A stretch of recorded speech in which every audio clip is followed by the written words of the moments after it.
అందరికీ నమస్తే. నేను భాను మేకల. Welcome to our channel. ఆహ్, మన ఛానల్‌ని సబ్స్క్రైబ్ చేసుకోండి సోదరులారా.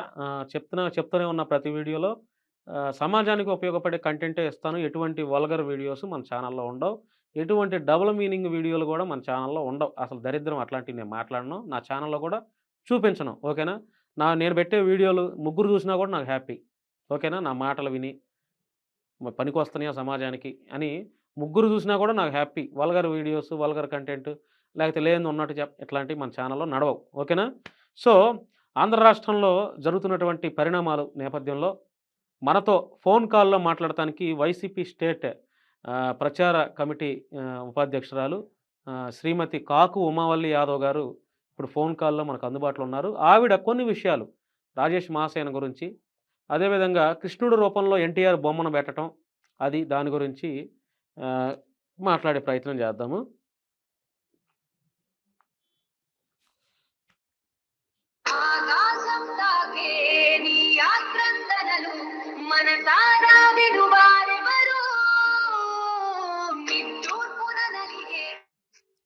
హలో. మేడం నమస్తే అండి. నా పేరు భాను మేకల అండి. నమస్తే సార్. నమస్తే. మేడం ఇప్పుడు నేను లైవ్‌లో ఉన్నాను. ఓకే. ఇప్పుడు రాష్ట్రంలో జరుగుతున్నటువంటి పరిణామాలు చూస్తున్నారండి? అన్నీ. అటు మహిళల మీద అత్యాచారాలవ్వచ్చు, హత్యలవ్వచ్చు. అన్నీ గమనిస్తున్నారు గదా మీరు? అవునండి. ఇప్పుడు ఈ మధ్య కాలంలో ఒక 3 రోజుల కిందట శ్రీకృష్ణుడి యొక్క విగ్రహం రూపంలో ఎన్టీఆర్‌ని పెట్టారండి. అవును. అది మీరు స్వాగతించే విషయమా? లేకపోతే అది మీరు విభేదిస్తారా ఆ అంశం పైన? అంటే ఇప్పుడు నన్ను ఒక యాదవ సామాజిక వర్గానికి సంబంధించిన మహిళగా నన్ను ప్రశ్నిస్తున్నారా? లేదంటే ఒక 2 రాజకీయ విధాలుగా. ఒక రాజకీయ కోణంలో యాదవ్ కులస్తురాలుగా మీరున్నారు. అట్ ద సేమ్ టైమ్ మీరు వైసీపీలో మంచి పొజిషన్‌లో కూడా ఉన్నారు కాబట్టి, ఈ 2 విధాలుగా మిమ్మల్ని అడుగుతున్నాను. ఓకే. ఓకే. హ్మ్. సరే. మీరు అడిగారు కాబట్టి ఫస్ట్ ఆఫ్ ఆల్ ఏంటంటే దీని గురించి నేను ఒక 5 డేస్ నుంచి కూడా నేను వీడియోలు చేసి సోషల్ మీడియాలో నా ఓన్ ఫేస్‌బుక్ ఐడీలో నేను అప్‌లోడ్ చేశాను. అట్లాగే బయట నుంచి కూడా నేను కొన్ని చెప్పాను దీని గురించి. ఇది చాలా బాగా కాంట్రోవర్సీ అవుతుంది. అంటే 2 తెలుగు రాష్ట్రాల్లో చాలా ఇప్పుడు బాగా ట్రోల్ అవుతున్న విషయం ఏంటంటే శ్రీకృష్ణుడి విగ్రహం. ఫస్ట్ నేను మా సామాజిక వర్గం గురించి అయితే మీకు చెప్తాను. ఇప్పుడు చాలా మంది సోషల్ మీడియాలో పోస్టులు పెడతా ఉన్నారు. అసలు యాదవులు ఎందుకు అబ్జెక్షన్ చేస్తున్నారు? ఎన్టీ రామారావు గారి విగ్రహాన్ని కృష్ణుడి రూపంలో ఎందుకు పెట్టకూడదు? యాదవులు ఏమన్నా శ్రీకృష్ణుడు ఓన్ చేసుకున్నారా? వాళ్ళకి ఏమన్నా తిక్క? ఇలాంటివన్నీ కూడా నేను కొన్ని చూసాను ఈ మధ్య ఈ వారం రోజుల్లో. అయితే ఇలాంటి వాళ్ళందరికీ నేను ఒకటి చెప్పేది ఏంటంటే, శ్రీకృష్ణ భగవానుడు అనే ఆయన ఒక పరమాత్మని స్వరూపం. మేము నమ్మే హిందుత్వంలో ఏదైతే సనాతన ధర్మం, హిందూ ధర్మం, పురాణాలు, ఇతిహాసాలు అని చెప్పేసి మనం ఫస్ట్ నుంచి కూడా పెద్దల నుంచి వచ్చినటువంటి ఒక గొప్ప వరం లాంటిది వాటిని చూసుకొనే ఈ రోజు అంతా కూడా ఫాలో అవుతూ ఉన్నారు. మరి అదే చరిత్ర అనేది మన అంటే హిందువుల్లో చరిత్ర గనక చూసుకుంటే శ్రీకృష్ణుని యొక్క పుట్టుక ఏ విధంగా ఉంది, ఆయన ఏ విధంగా పెరిగి పెద్దయ్యారు, అసలు ఆయన ఏ కమ్యూనిటీ అంటే ఏ కులంలో నుంచి ఉన్న వ్యక్తి, ఇవన్నీ కూడా ఒకసారి చరిత్ర తిరగేస్తే దానికి ఉన్నటువంటి ఆధారాలు అయోధ్యలో కూడా ఇప్పుడు ఉన్నది కదా, అవన్నీ కూడా ఆధారాలు దాన్ని బేస్ చేసుకునే కదా మనం ప్రతిది కూడా ఈ రోజు మన చరిత్రలు చెప్తున్నాయి అని హిస్టారికల్ గా అన్ని చెప్పుకుంటా ఉంటాం.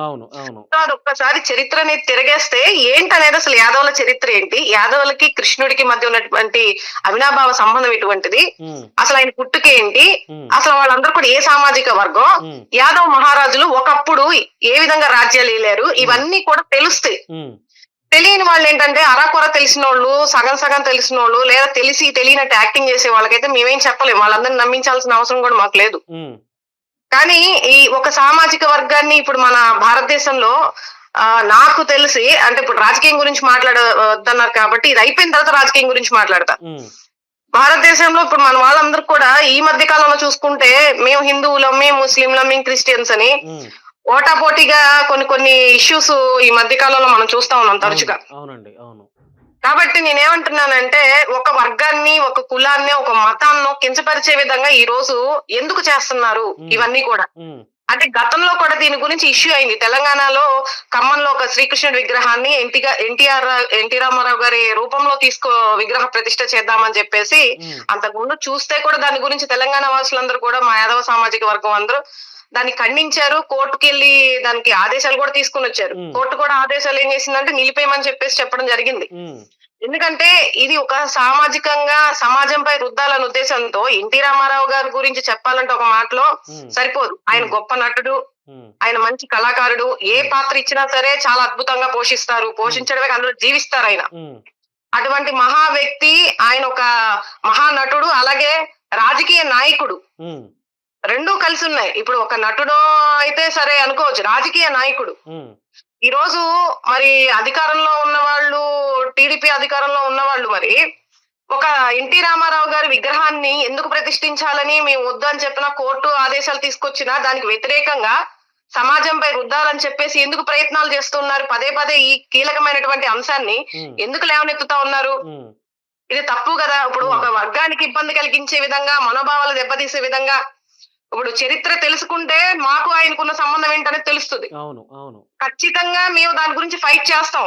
ఎందుకంటే భావితరాల వారికి ఇప్పుడు మానవ అవతారంలో ఉన్నటువంటి ఎన్టీ రామారావు గారిని ఒక పరమాత్మన రూపంలో, ఒక దైవంగా కొలిచే రూపంలో తీసుకొచ్చి మీరు విగ్రహ ప్రతిష్టలు చేస్తే, అలా సమాజంలో అన్ని చోట్ల మీ ఇష్టానుసారంగా ఇప్పుడు సినిమాలో రకరకాల మంది నటులందరూ కూడా రకరకాల క్యారెక్టర్లో అద్భుతంగా పోషించిన వాళ్ళు ఉన్నారు. దానికి ఎగ్జాంపుల్ కూడా ఈయన విజయ్ చంద్ర గారు ఉన్నారు కదా, కరుణామయుడు, దయామయుడు, అలాగే షిరిడి సాయిబాబా మహత్యాలు, ఇలాంటి సినిమాలన్నిట్లో అసలు చాలా అద్భుతంగా నటించారు. ఇంకా యేసు ప్రభు అంటే నిజంగా ఇలాగే ఉంటారా అన్న ఫీలింగ్. అంటే అది చూస్తే విజయ్ చంద్ర గారి విగ్రహాన్ని ప్రతిష్ఠించలేం కదా, ఆయన బాగా చేశాడు. మరి నేను అదే అంటున్నాను. నేనేమంటున్నానంటే ఆయన చూస్తే మనకి, ఆయన ఆ క్యారెక్టర్ ని చూస్తే మనకు కొన్ని సీన్స్ ఏడుపు కూడా వచ్చే, అంటే భావోద్వేగాలకి గురయ్యే అవకాశాలు కూడా ఉన్నాయి. ఆ సినిమాలు చూసినప్పుడు గానీ, ఆ క్యారెక్టర్ లో వాళ్ళు ఇన్వాల్వ్ అయిన విధానం గానీ నిజంగా ఎలా ఉంటుందని. అలాగే సాయిబాబా, ఇవన్నీ మరి రమ్యకృష్ణ గారు చూస్తే అమ్మవారు చేతులెత్తి మొక్కాలనిపించే విధంగా అమ్మవారు అంటే సాక్షాత్ ఇలాగే ఉంటారు. చాలా అద్భుతంగా ఉంటారు ఆవిడ. అట్లాగే అన్నమయ్య సినిమాకు సుమన్ గారు అసలు వెంకటేశ్వర స్వామి అంటే ఈ విధంగా ఉంటారా అనే ఒక కల్పనలో, ఇమాజినేషన్. ఇవన్నీ ఏంటంటే అండి, సినిమా రంగంలో ఒక క్యారెక్టర్ ఇస్తే, ఇప్పుడు స్వాతంత్ర సమర యోధులను కూడా క్యారెక్టర్స్ ఇస్తారు. అవన్నీ మనం యాక్ట్ చేస్తాం. ఇప్పుడు కృష్ణ గారు ఉన్నారు, అల్లూరి సీతారామరాజు గారు నటించారు. అలానే అల్లూరి సీతారామరాజు గారు ఒరిజినల్ గెటప్ ని తీసేసి అన్ని చోట్ల కృష్ణుడి విగ్రహాలు పెట్టి, అదే అల్లూరి సీతారామరాజు గారి విగ్రహ రూపంలో కృష్ణ గారిని పెట్టేయచ్చు కదా. మరి అంబేద్కర్ గారు నటించిన వాళ్ళు కూడా ఉన్నారు. మరి అంబేద్కర్ విగ్రహాన్ని ఒరిజినల్ ఎందుకు పెట్టాలి? దాంట్లో నటించిన వాళ్ళ విగ్రహాలు పెట్టచ్చు కదా. యేసు ప్రభు గారు నటించినటువంటి విజయ్ చంద్ర గారి విగ్రహాలు ఇప్పుడు యేసు ప్రభు లాగా పెట్టేసి క్రిస్టియన్ సోదరులు వచ్చి మరి దానికి మొక్కచ్చు కదా విగ్రహాలకి. మరి ఇవన్నీ వ్యతిరేక, అంటే ఒక సామాజికంగా ఒక వర్గానికో, కులానికో, మతానికో, దేనికైనా సరే ఇబ్బంది వాటిల్లుతుంది. దీనివల్ల మత విద్వేషాలు, మత కల్లోలాలు సృష్టించబడతాయి అని తెలిసినప్పుడు కావాలని ఎందుకు పదే పదే ఆ అంశాన్ని గురించి లేవనెత్తుతా ఉంటారు చెప్పండి? ఇది తప్పు కదా. నిజంగా ఎన్టీ రామారావు గారు అంటే అందరికి అభిమానమే, మాకు అభిమానమే. నిజం చెప్పాలంటే మా ఇంట్లో ఎన్టీ రామారావు గారు అంటే అసలు ఎంత, మా నాన్నగారికి కానీ మా తాతగారి దగ్గర నుంచి కూడా ఎంత ఇష్టం అంటే అంత ఇష్టం. మా ఇంట్లో ఎన్టీ రామారావు గారి ఫోటోను కూడా మా తాతగారు ఇంటి ముందు దేవుడు పక్కన ఫోటో కూడా లామినేషన్ చేయించి పెట్టుకునేవారు మా చిన్నప్పుడు. అంటే అంత అభిమానం ఉండేది కాదన్నట్లు. అభిమానం ఉన్నప్పటికీ కూడా ఆ అభిమానాన్ని ఎలా చాటుకోవాలి? దేవుడి రూపంలో విగ్రహం పెట్టి చూసుకోవాలి. దేవుడి రూపంలో ఎలా చూసుకుంటారు? అవి మాకున్నటువంటి, ఆయన మీద ఉన్నటువంటి ఒక మా మనోభావాలను దెబ్బతీసే విధంగానే చేస్తున్నట్టే కదా, అది వ్యతిరేకమే కదా. ఇప్పుడు మీకు ఇష్టం ఉంటే ఇంట్లో ఒక లామినేషన్ చేయొచ్చు, పెద్ద ఫోటో కట్అవుట్ పెట్టుకుంటారో, లేదంటే విగ్రహాలు పెట్టి ప్రతిష్ఠించుకుంటారో, లేదంటే మీకు ఇంకా నచ్చితే మీ సంస్థల్లో లోపల పెట్టుకోండి, మీ బిల్డింగ్ లో కానీ, ఇప్పుడు ఏదన్నా. అంతే తప్ప సామాజికంగా ఒక రుద్దాలి, భావితరాల వారికి శ్రీకృష్ణుడు అంటే ఇదిగో ఈ రూపంలో ఉంటారు అని చిన్నపిల్లలకి, దీనికి ఇంకొక పొరపాటు కూడా ఉందండి. ఏంటంటే గతంలో మన ప్రధానమంత్రిగా చేసినటువంటి ఇందిరాగాంధీ అమ్మ, ప్రధానిగా చేసినటువంటి ఇందిరాగాంధీ గారు మన ఆంధ్రప్రదేశ్ కు వచ్చినప్పుడు శ్రీకృష్ణుడి రూపంలో ఉన్నటువంటి ఎన్టీ రామారావు గారి పోస్టర్ ని చూసి చేతులైతే దండం పెట్టడం జరిగింది. అంటే చూడండి, ఇప్పుడు తెలియని వాళ్ళకి తెలుసుకున్న వాళ్ళకి తెలుసుకున్నాడు, తెలియని వాళ్ళకి శ్రీకృష్ణుడు అంటే నిజంగా దేవుడేనేమో అని చెప్పేసి చేతులెత్తి దండం పెట్టాల్సినటువంటి పరిస్థితి వస్తుంది. ఇప్పుడు అదే విధంగా రేపు భావితరంలో చిన్నపిల్లలకి నెక్స్ట్ ఇప్పుడు మన పురాణాలు అవన్నీ మనకు అందించి బట్టి దాన్ని తీసుకొని మనం ముందు ప్రయాణం చేస్తున్నాం. ఈ రోజు మీరు అన్ని చోట్ల విగ్రహ ప్రతిష్టలు మీ ఇష్టానుసారంగా కృష్ణుడి రూపంలో, శివుడి రూపంలో, అమ్మవారి రూపంలో యాక్ట్ చేశారు కదా అని చెప్పి ఆ విగ్రహాలన్నీ మీరు పెట్టుకుంటూ వెళ్ళిపోతే తర్వాత జనరేషన్ ఒక 10 తరాల తర్వాత ఉన్న జనరేషన్ వీటిల్నే చూసి ఇవే మనకు దేవుళ్ళేమో వీళ్ళేనేమో అవును. అనుకున్న అసలైన ఉండే దేవుళ్ళను మర్చిపోతారు. దేవీ దేవతలను మర్చిపోతారు. మర్చిపోతారు. అవును. ఇది ఎలాగైనా సమాజానికి మంచి ఇబ్బందే. కాదు. ఇది ఇబ్బందే. ఒక అవును. చెడు మార్గంలోకి వెళ్తుంది. ఇది తప్పుడు సందేశం. ఇది వద్దు అనేసి యాదవ వర్గమే కాదు, కృష్ణ భక్తులందరూ కూడా దీన్ని ఖండిస్తూ ఉన్నారు. హ్మ్. కానీ ఏంటంటే ఈ రోజు దాన్ని ఏదో పెట్టుకొని వీళ్ళు రాజకీయం చేయాలని చూస్తున్నారు. లేదంటే యాదవులను కించపరిచే విధంగా వాళ్ళనేదో కించపరిచేసేసి వాళ్ళ మనోభావాలు దెబ్బతీసే విధంగా మాట్లాడుతూ ఉన్నారు. హ్మ్. మేము దేని గురించి మాట్లాడుతున్నాం? కృష్ణుడు మా ఒక్కడి సొత్తు, మా ఒక్కడే, మేమే పూజలు చేయాలి, మేమే గుళ్ళు కట్టాలి, మేమే ఆయన్ని టచ్ చేయాలని మేము అనట్లేదు. హ్మ్. కృష్ణుడికి మాకు ఒక ప్రత్యేకమైనటువంటి అనుబంధం ఉంది. హ్మ్. కాబట్టి మేము అలా అని మేము ఆయన్ని ఓన్ చేసుకున్నట్ల కోట్లాది మంది భక్తులు కలిగినటువంటి ప్రపంచ వ్యాప్తంగా శ్రీకృష్ణుడికి కోట్లాది మంది భక్తులు ఉన్నారు. హ్మ్. చెప్పాలంటే ఫారెన్ నుంచి కూడా చాలా మంది శ్రీకృష్ణుడి భక్తులుగా మారిపోతా ఉన్నారు. మీకు కూడా తెలిసే అవును. ఉంటుంది అది ఈ మధ్య అవునండి. కాలంలో. అవును. చూసాము. ఇప్పుడు ఇస్కాన్ సంస్థలు కూడా మీరు గమనించండి. ఎంతమంది ఉన్నారు? వాళ్ళందరూ యాదవులేనా? కాదు కదా! కాదు గదా! అవును. మరి కోట్లాది మంది భక్తులు కలిగినటువంటి ఒక హిందుత్వంలో ఉన్నటువంటి ఒక నమ్మకమైనటువంటి నమ్మకాన్ని, హ్మ్. ఆయన యొక్క రూపాన్ని కించపరిచే విధంగా, ఆయన యొక్క ఔన్నత్యాన్ని తగ్గించే విధంగా ఒక మానవ రూపంలో ఉన్నటువంటి ఎన్టీ రామారావు గారిని ప్రతిష్ఠించడం తప్పు అంటున్నాం. హ్మ్. ఇది ఖచ్చితంగా ఒక యాదవ మహిళగా నేను ఖండిస్తున్నా. హ్మ్. కాబట్టి ఇలాంటివన్నీ కూడా ఉసిగొల్పి ప్రజల మధ్య గొడవలు ఇప్పుడు పెట్టాలనో, మీ మీ కించపరిచి ఇప్పుడు మీ రెచ్చగొట్టాలనో మీ యాదవులందరికీ తెలుగుదేశం పార్టీ రాష్ట్ర అధికార ప్రతినిధిగా ఉన్నటువంటి రాజేష్ మహాసేన ఏవో సూచనలు, హెచ్చరికలు ఏవో చేస్తున్నట్టున్నాడు. చూసారా ఆ వీడియో? చూసానండి. చూసా. ఏం చెప్తారు ఇప్పుడు మీరు? అతని గురించి నేను మళ్ళీ ఒక వీడియో పెడదాం అనుకుంటా ఉన్నాను. మీరు ఎలాగో అడిగారు. హ్మ్. ఆ! ఏమంటారు చెప్పండి. మీరు? మీరేమంటారు అతని గురించి? సార్ ఇప్పుడు అతని గురించి చెప్పాలంటే అసలు రాజేష్ మహాసేన అనేది ఆయన పుట్టుక ఎక్కడుంది? అసలు ఆయన ఏ క్యాస్టు? హ్మ్. అసలు ముందు ఆయన వివరం, ఆయన కులానికి ఆయన చేసుకునే దాఖలాలు ఏమైనా ఉన్నాయా అండి అసలు? హ్మ్. ఇప్పుడు ఆయన అసలు అన్నిట్లోనూ చొరవ తీసుకొని ప్రతి దాంట్లోనూ ఇలాంటి కీలకమైన అంశాలని లేవనెత్తుతూ అతను మాట్లాడాల్సిన అవసరం అయితే లేదు. హ్మ్. ఇప్పుడు రాజకీయంగా చేస్తుంది ఎవరు? వాళ్ళు చేస్తున్నారు. మేము ఒక సామాజిక వర్గంగా మాకు జరుగుతున్నటువంటి అవమానాలు కావచ్చు, మనోభావాలు దెబ్బతినడం కావచ్చు, మేము నమ్మే దేవుణ్ణి ఈ విధంగా మానవ రూపంలో ఎందుకు ప్రతిష్ఠిస్తారు అనే దాని గురించి మేము పోరాటం చేస్తాం. తప్పకుండా చేస్తాం. హ్మ్. అది మేమే కాదు, రేపు ఎవరికి ఏ ఇబ్బంది వాటిల్లినా, ఎవరికి సంబంధించిన, ఎవరు నమ్మేదానికి నమ్మకానికి ఎవరన్నా తీసుకొచ్చినా, అదే ఇబ్బందులు ఏమైనా తీసుకొచ్చినా ఎవరు ఊరుకోరు దాన్ని. అవును. ఎవరైనా ఖండిస్తారు. హ్మ్. కాబట్టి ఈ రాజేష్ మహాసేన అనే అతను లంక రాజేష్ అంట, అలియాస్ సిరిపల్లి రాజేష్ అంట. ఈయన మరి హ్మ్. ఈయన సరిపల్లి ఈయన రాజేష్. గురించి తెలుసుకుంటే సిరిపల్లి రాజేష్ అంట. కులం ఎస్సీ, మాల అంటారు, కొంతసేపు మాదిగ అంటారు. ఆయనకే క్లారిటీ లేదు. హ్మ్. కాకినాడ ఉత్తర కంచి ఆయన ఉండేదేమో అక్కడ ప్లేస్ అని చెప్తాడు కొంతసేపు. హ్మ్. కొంతసేపు ఏమో గతంలో ఆయన చూసుకుంటే క్రిస్టియన్ల కోసం వచ్చానని చెప్పేసి సోషల్ మీడియాలో అసలు హల్చల్ చేసేసి ఆయన ప్రయాణం అక్కడ నుంచే స్టార్ట్ చేశారు. హ్మ్. ఆ తర్వాత మళ్ళీ కొన్ని రోజుల తర్వాత అంబేద్కర్ గారి కోసం, ఆయన ఆశయాల సాధన కోసం వచ్చామని చెప్పేసి అంటాడు. హ్మ్. ఆ తర్వాత వైసీపీలో చేరాడు. తర్వాత జనసేన పార్టీ ఏమో సూపర్ అన్నారు. పవన్ కళ్యాణ్ గారు అద్భుతం అన్నారు. ఇప్పుడేమో టీడీపీ అయితే ఇంకా అంతకు మించి తోపు అని చెప్పేసి మాట్లాడుతూ రకరకాలుగా మాట్లాడుతున్నారు. ఆయన క్లారిటీ లేదు, స్టెబిలిటీ లేదు. లేదు. అలాంటి వాళ్ళ గురించి మాట్లాడడం కూడా వేస్టే. కానీ ఏంటంటే అతనికి కూడా మరి ఈ వీడియో మీ ద్వారా ఏమన్నా వింటే గనక అతనికి కూడా నేను ఇచ్చేది ఏంటంటే కొన్ని విషయాలు నేను పూర్తిగా వినలే గాని సగం అయితే విన్నాను. హ్మ్. చాలా టూ మచ్ గా అయితే మాట్లాడుతున్నాడు. ఇలాంటి విషయాల్లో ఆయన ఇన్వాల్వ్ అవ్వకపోవడం మంచిది. హ్మ్. ఈయనకి పవన్ కళ్యాణ్ గారికి గతంలో గొడవలు ఉంటే పవన్ కళ్యాణ్ గారిని నేను ఓడిస్తాను, నా ఎమ్మెల్యే సీట్ ని తృణప్రాయంగా వదిలేసుకున్నాను, రకరకాలుగా ఈయన నోటికి ఏదొస్తే అది మాట్లాడుతున్నారు. అవన్నీ ఆయన ఇష్టం. ఆయన పర్సనల్ ఏమైనా మాట్లాడొచ్చు. హ్మ్. ఒక సామాజిక వర్గం గురించి, ఒక కులం గురించి మాట్లాడేటప్పుడు కొంచెం నోరు అదుపులో పెట్టుకొని మాట్లాడితే బాగుంటుంది. అవునండి. యాదవ్ గురించి తక్కువ చేసి మాట్లాడడం గాని, అసలు ఈ కృష్ణుడి గురించి ఎందుకు పెట్టకూడదు, కమ్మోళ్ళ అంటే ఇప్పుడు ఆ వర్గానికి ఎవరైతే కృష్ణ విగ్రహాన్ని ప్రతిష్ఠిస్తున్నారో ఆ వర్గానికి సంబంధించి దాని గురించి కూడా ఒక వీడియో చేశారు. నేను ఆ వర్గానికి ఏమీ అతీతం కాదని చెప్పేసి మాట్లాడుతా ఉన్నారు. హ్మ్. ఆయన ఏమన్నా మాట్లాడిన కానీ ఎన్టీఆర్ గారి విగ్రహ రూపంలో ఎన్టీఆర్ గారిని శ్రీకృష్ణ రూపంలో పెట్టడం అనేది ఇది తప్పు. చాలా తప్పు. అవును. మమ్మల్ని అయితే తింగరోళ్ళని కూడా మాట్లాడాడు ఆయన. హ్మ్. దానికి నేను గట్టిగానే సమాధానం ఏంటంటే, తింగరోళ్ళు కాదు, అసలు నువ్వు నీ కులానికి నువ్వేం చేస్తున్నావు, అసలు నువ్వు ఎస్సీ మాదిగా మాలన ఏదో నువ్వు క్లారిటీ ఇవ్వు. మీ వాళ్ళకి నువ్వు ఏదో రాజకీయంగా వచ్చి నిలబడి మీ వాళ్ళకి ఏదైనా ఆదర్శంగా ఉంటావేమో అది చూసుకో ఫస్ట్. హ్మ్. పక్కన వాళ్ళకి ఒక సామెత ఉందండి, గురిగింజ అంట దానికి కింద ఉన్నటువంటి నలుపుని చూసుకోదంట. హ్మ్. పక్కనోళ్ళ గురించి మాట్లాడడం, అన్నిట్లో ఇన్వాల్వ్ అయ్యి మాట్లాడడం, ప్రతిదాన్ని రాజకీయంగా మాట్లాడడం హ్మ్. అనవసరమైన విషయాలు ఇది. హ్మ్. కాబట్టి ఇది ఈ విషయంలో ఎక్కువ ఇన్వాల్వ్ అయితే మటుకి మేము గట్టిగా చర్యలు తీసుకోవాల్సి వస్తది మా సామాజిక వర్గం తరపున. రైట్. మళ్ళీ ఆయన్ని అంటే ఇందులో పార్టీలు ఎందుకు వస్తున్నాయి, ఇందులో కులాలు ఎందుకు వస్తున్నాయి అని చెప్పేసి బోడే రామచంద్ర యాదవ్ గారు ఆయన కొంచెం నిలబడి దీనికి సంబంధించి ఆయన గట్టిగా మాట్లాడడం జరిగింది.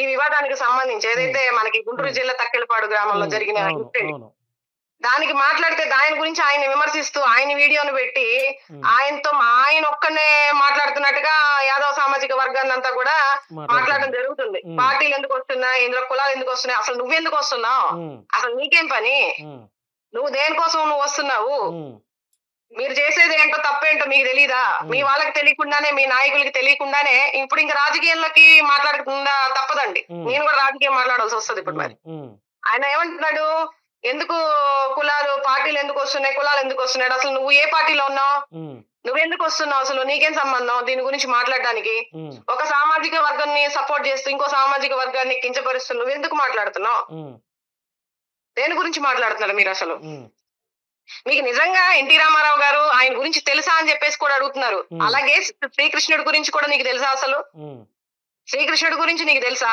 ఎన్టీ రామారావు గురించి అందరికీ తెలుసు.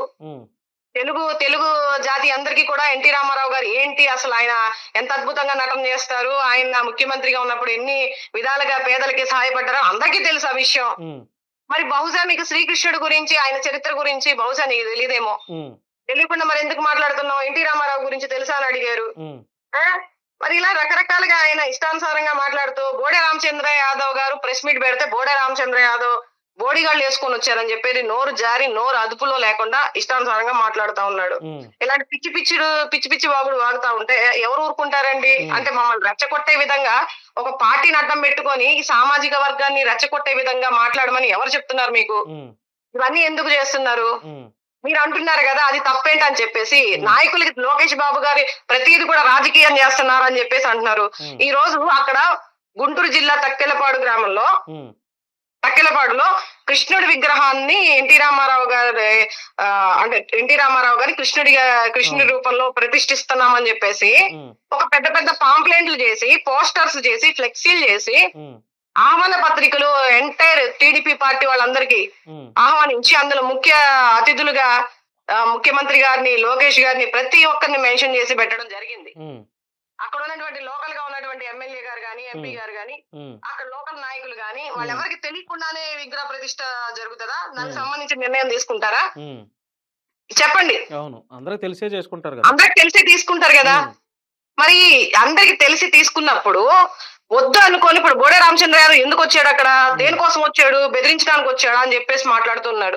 దేనికి వస్తారు? మీరు ప్రతిష్ఠిస్తున్నారని తెలిసింది కాబట్టి దాన్ని ఆపండి అని రిక్వెస్ట్ చేయడానికి వచ్చారు. అది కూడా తప్పు కాబట్టి వచ్చాడు ఆయన.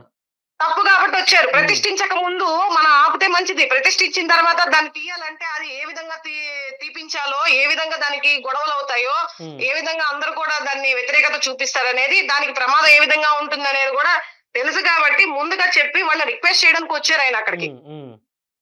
అక్కడ ఎప్పుడైతే వాళ్ళు వ్యతిరేకత చూపించి కొద్దిగా ర్యాష్ గా మాట్లాడారో దానికి ఆయన సమాధానం చెప్పడం జరిగింది.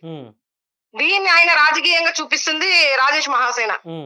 ఆయనకి ఏం అవసరం, ఎందుకు ఏం అవసరం ఏంటి? అవసరం కాబట్టి మాకే అవసరం కాబట్టి మేము వచ్చాం. అలా పెట్టకూడదని గతంలో చెప్పాము, కోర్టు ఆర్డర్స్ ఉన్నాయి. అయినా సరే మీరు వినిపించుకోకుండా ఈ రోజు మళ్ళీ మీరు అదే పనిలో ఉంటే అక్కడ ఉన్నటువంటి సామాజిక వర్గం అమాయకులంట, వాళ్ళనేమో వాళ్ళపైన రుద్దేస్తున్నాం అని చెప్పేసి మాట్లాడుతున్నారు. అమాయకులైతే ఎందుకు చేస్తున్నారు? మీకు ఇష్టమైతే లోపల పెట్టుకోండి. అక్కడున్న సామాజిక వర్గం ఏంటి? కమ్మ సామాజిక వర్గం. వాళ్ళందరూ కలిసి ఆ నిర్ణయం తీసుకొని విగ్రహ ప్రతిష్ఠ చేస్తున్నారు. ఇంకోటి ఏంటంటే ఆ రోజు మేము మా వాళ్ళు కూడా నైట్ వెళ్తే అక్కడ దాదాపు 200 నుంచి 300 మహిళల్ని పెట్టారు అక్కడ ఆ విగ్రహం చుట్టూ నైట్ టైం. అంటే నెక్స్ట్ డే చలో తక్కెలపాడు అని ప్రోగ్రామ్ పెట్టుకుంటే ఆ ముందు రోజు నైటే ఎక్కడ వచ్చేస్తాము అని చెప్పేసి మహిళల్ని చుట్టూ ఆ విగ్రహం చుట్టూ కాపలాగా పెట్టారు మరి టీడీపీ నాయకులు. మరి రాత్రి ఏమైందో తెలియదు గాని, మరి ఏం మాట్లాడుకున్నారో ఏం జరిగిందో తెలియదు గాని, నైట్ కి నైట్ మళ్ళీ విగ్రహ ప్రతిష్ఠన కృష్ణుడి విగ్రహంలో రూపంలో ఉన్నటువంటి విగ్రహాన్ని తొలగించి ఎన్టీ రామారావు గారి రూపంలో ఉన్నటువంటి విగ్రహాన్ని పెట్టడం జరిగింది. ఇదంతా కూడా ఒక పక్క ప్లాన్ ప్రకారం చేశారని నేను భావిస్తూ ఉన్నా. ఎందుకంటే అంత ఇమీడియట్ గా ముందే తెలుసు ఇలా వస్తే ఇలా వ్యతిరేకత ఆల్రెడీ జరిగింది గతంలో, ఉమ్, వాళ్ళు ఒప్పుకోవట్లేదు, ఉమ్, వస్తున్నారని తెలుసు. ఈయనొచ్చి వ్యతిరేకం చూపించినా సరే ప్రతిష్ఠించేశారు. ఉమ్, ప్రతిష్ఠించేసి కృష్ణుడి విగ్రహం ముందు, అంటే అది కృష్ణుడి విగ్రహం అనాలా, ఎన్టీ రామారావు విగ్రహం అనాలా, ఉమ్, అక్కడికి వెళ్ళిపోయి జేజేలు కొడతా నారా లోకేష్ గారి నాయకత్వం వర్ధిల్లాలి, జోహార్ ఎన్టీఆర్ అని చెప్పేసి కృష్ణుడిగా ఉన్నటువంటి విగ్రహం ముందు నినాదాలు చేసి ప్రారంభోత్సవం చేశారు. ఉమ్, ఎందుకు ప్రతిష్ఠించారు, ఎందుకు ప్రారంభోత్సవం చేశారు, మళ్ళీ రాత్రికి రాత్రి ఎందుకు తొలగించారు? ఉమ్, వీళ్ళకి తెలీదా? ఉమ్, గొడవలు జరిగితే ఒక సామాజిక వర్గాన్ని దీన్ని వ్యతిరేకిస్తుందని తెలీదా? ఉమ్, అన్ని తెలిసే చేశారు కదా. ఉమ్, అందులో అందరు ముఖ్య అతిథులందరూ పెద్ద పెద్ద వాళ్ళే ఉన్నారు. ఉమ్, ఈ రాష్ట్ర ముఖ్యమంత్రి ఉన్నారు, విద్యాశాఖ మంత్రులు ఉన్నారు, ఎమ్మెల్యేలు ఉన్నారు, ప్రతి ఒక్కళ్ళు ఎంపీలు ఉన్నారు, అందరు ఉన్నారు. ఉమ్, మీకు అన్ని తెలిసి మీరు అన్ని చేసి, అంటే వీళ్ళు వస్తారా రారా ఈ ఏంటనేది ఒక సామాజిక వర్గాన్ని కించపరచాలా, లేదంటే ఇప్పుడు జరుగుతున్న రాష్ట్రంలో జరుగుతున్నటువంటి అనేకమైనటువంటి సంఘటనలు ఏవైతే ఉన్నాయో, ఇప్పుడు దివ్యాంగుల పెన్షన్ తీసేశారు, ఉమ్, ఆ ఆటో కార్మికులకి ఈ రోజు అన్యాయం జరిగింది, ఉమ్, అలాగే రైతులకి ఎరువులు దొరకట్లేదు, ఉమ్, విశాఖ ఉక్కు గురించి ఈ రోజు చాలా ధర్నా, విశాఖ ఉక్కు కార్మికులకి అన్యాయం జరుగుతా దాన్ని ప్రైవేటీకరణ చేయడానికి వివిధ భాగాలుగా విభజిస్తా ఉన్నారు. ఉమ్, ఇలా రాష్ట్ర వ్యాప్తంగా అనేకమైనటువంటి సమస్యలు ఉంటే, మహిళలపైన దాడులు కావచ్చు, వీటన్నిటిని డైవర్ట్ చేయడం కోసం ఏదో ఒక అంశాన్ని లేవనెత్తేసి ఈ రోజు ప్రజల్ని డైవర్ట్ చేసే విధంగా, ఉమ్, అంటే ఇప్పుడు ఈ వారం రోజుల నుంచి కృష్ణుడి విగ్రహం మీదే సోషల్ మీడియాలో కానీ మీరు ఎక్కడన్నా చూసుకోండి ఒకసారి, ఉమ్, ఉమ్, దీని గురించే చర్చ నడుస్తూ ఉంది. ఉమ్, ఏంటంటే ప్రజల్ని డైవర్షన్ చేయాలి ఉమ్, అనే ఉద్దేశంతో ఈ రోజు టీడీపీ నాయకులు అందరూ కూడా కలిసి కావాలని, ఇదంతా కూడా ఒక కుట్ర, ఇది బల్లగుద్ది గంటపదంగా నేను చెప్తున్నాను. ఉమ్, రాజేష్ మహాసేన లాంటి వాడు ఏంటి ఓ పాపం ఒక వర్గానికి వాళ్ళు మెత్తగా ఉన్నారు, వాళ్ళు తలుచుకుంటే ఇదవరా, వాళ్ళ మీద పడుతున్నారు పాపం. అది వాళ్ళ మీద పడడం కాదు, వాళ్ళు వచ్చి మాలాంటి వాళ్ళ మీద పడుతున్నారు, ఉమ్, మాలాంటి వాళ్ళ మీద పడుతున్నారు. ఉమ్, ఈ రోజు మీరు ఆ పార్టీలో ఉండి ఆ పార్టీకి మద్దతుగా మాట్లాడొచ్చు, మీకు ఆ పార్టీ ఎక్కువైపోవచ్చు, లేదంటే ఆ వర్గం మీకు ఎక్కువై ఉండొచ్చు, ఉమ్, కాదన్నట్ల. ఉమ్, కానీ అంటే సామాజికంగా సున్నితమైన అంశాలు, కీలకమైన అంశాలు, చట్ట వ్యతిరేక చర్యలు, ప్రజలకి వ్యతిరేకమైనటువంటి చర్యలు తీసుకోవడం అనేది ఒక రాజకీయంగా కుట్ర చేస్తా దేవుణ్ణి అడ్డం పెట్టుకొని ఈ రోజు చేస్తున్నారంటే అది చాలా తప్పది. ఉమ్, అది ఎవరు స్వీకరించరు. ఉమ్, మరి ఆ పార్టీ వాళ్ళు అది స్వీకరిస్తున్నారు అనేది మనకు తెలియని విషయం. కానీ ఉమ్, రాజేష్ మహాసేన మటుకి ఇలాంటి విషయాల్లో ఇన్వాల్వ్ అయ్యి, కీలకమైన విషయాల్లో ఇన్వాల్వ్ అయ్యి మాట్లాడితే మటుకి చూస్తూ అయితే ఊరుకోము. ఈ సందర్భంగా నేను చెప్తా ఉన్నాను. రైట్ అండి, రైట్ మేడం, థ్యాంక్ యూ అండి మీ యొక్క అభిప్రాయాన్ని తెలియజేసినందుకు. థ్యాంక్ యూ అండి. Thank thank you you. అండి, థ్యాంక్ యూ అండి.